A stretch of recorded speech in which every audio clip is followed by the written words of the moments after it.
Hello दोस्तों, हम लोग जैकोबियन के क्वेश्चन सॉल्व कर रहे हैं। उसमें क्वेश्चन नंबर 17 लेते हैं। If u cube plus v cube equal to x plus y, u square plus v square equal to x cube plus y cube, then so that Jacobian of u v with respect to x y this equal to y square minus x square upon 2 u v in bracket u minus we.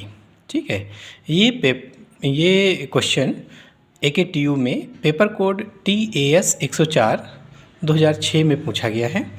तो देखिए, ये question solve करने के लिए हमें देखिए, अगर u की वैल्यू xy के टर्म में दी होती, v की वैल्यू xy के टर्म में दी होती तो हम लोग डायरेक्ट जैकोबियन निकाल लेते हैं। लेकिन यहाँ पर देखिए, ये इक्वेशंस ऐसी दी हैं कि ये इम्प्लिसिट है, मतलब इसको हम लोग सेपरेट नहीं कर पा रहे हैं। u की वैल्यू xy के टर्म में, v की वैल्यू xy के टर्म में सेपरेट नहीं है ना, बट मिक्स है, उसमें इम्प्लिसिटली रिलेटेड है।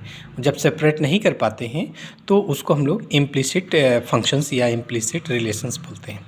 ठीक है ना। तो ऐसे केस में जैकोबियन निकालने के लिए फार्मूला होता है कि del u v with respect to x y, है ना, यू वी का एक्स वाई के रिस्पेक्ट में जैकोबियन दिस इक्वल टू -1 की पावर n, n मतलब नंबर ऑफ इक्वेशंस। यहाँ 2 इक्वेशंस दी हैं, 1 2, तो -1 की पावर 2 हो गया। फिर Jacobian of F1 F2 with respect to x y upon Jacobian of F1 F2 with respect to you v, है ना, with respect to you v. ठीक है, देखिए यहाँ पर F1 F2 ये मान लीजिए थोड़ी देर के लिए कैंसिल कर लिया जाए तो इस तरीके से ये वाला फिर ऊपर चला जाएगा। ठीक है, तो यानी यहाँ पर जो Jacobian of F1 F2 with respect to x y ये होता है, वो ये वाला टर्म्स लिखा जाता है एक्स वाई।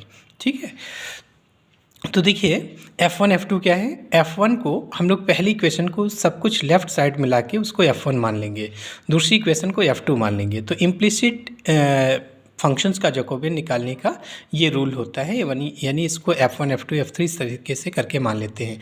पहली इक्वेशन को F1, दूसरी को F2, तीसरी को F3 इस तरीके से। तो सभी को पहली इक्वेशन में राइट साइड 0 करिए, सभी को लेफ्ट साइड ले आइए और उसी को F1 मान लो। तो F1 equal to u cube plus v cube minus x minus y, ये देखिए F1 हो गया। F2 को मान लीजिए u square plus v square minus x cube minus y cube. ठीक है, ये F2 हो गया। तो अब इन दोनों जैकोबियन की वैल्यू निकाल के हम लोग यहाँ पे रख लेंगे, तो Jacobian of u v with respect to x y निकल आएगा। ठीक है, तो निकालिए Jacobian of F1 F2 with respect to x y this equal to del F1 upon del x, del F1 upon del y, है ना। पहली रो complete हो गई, दूसरी हो जाएगा del F2 upon del x, del F2 upon del Y, दूसरी row complete हो गई। वैल्यू रखिए F1 का किसके रिस्पेक्ट में, x के रिस्पेक्ट में -1, y के रिस्पेक्ट में -1। ठीक है, F1 का जब x के रिस्पेक्ट में करेंगे तो other variable as a constant treat होंगे। ठीक है, y के रिस्पेक्ट में करेंगे तो y के अलावा बाकी सब कांस्टेंट ट्रीट होंगे। तो -1 आ गया। F2 का x के रिस्पेक्ट में -3x², बाकी सब 0, -3x² और y के रिस्पेक्ट में -3y², बाकी सब 0 हो जाएगा। इसकी वैल्यू क्या हो गई, इसका डिटरमिनेंट सॉल्व कर लीजिए तो हो गया 3y² minus 3x², 3 common y² minus x²।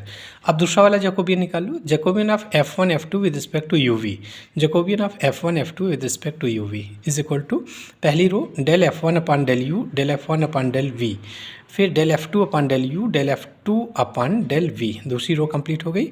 अब इसका डेरिवेटिव कर लो, F1 का u के रिस्पेक्ट में, F1 का u के रिस्पेक्ट में 3u² हो जाएगा और v के रिस्पेक्ट में 3v² हो गया, तो 3u² 3v² आ गया। ठीक है, फिर F2 का u के रिस्पेक्ट में 2u और v के रिस्पेक्ट में 2v।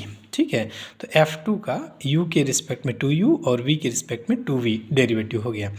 फिर इसको सिंप्लीफाई करिए, इस डिटरमिनेंट को सॉल्व करिए तो कितना हो गया, ये 6u² माइनस 6uv²। इसमें 6uv कॉमन हो गया तो कितना आ गया, यहाँ से u माइनस v। ठीक है, अब रख लीजिए इस फार्मूले में, तो Jacobian of u v with respect to x y equal to -1 power 2, ये तो पॉजिटिव हो गया। इन दोनों जैकोबियन की वैल्यू रख लो तो कितना हो गया, पहला जैकोबियन न्यूमरेटर वाला निकला है हमारा 3y² माइनस x² रख लिया। डिनोमिनेटर वाला जैकोबियन ये आया है कि 6uv u minus v, 6uv u minus v। इसको 2 टाइम्स कैंसिल करेंगे तो y² माइनस x² अपान 2uv और u माइनस वी, बस यही शो करना था। ठीक है, तो ये जैकोबियन का क्वेश्चन नंबर 17 कंप्लीट हुआ। धन्यवाद।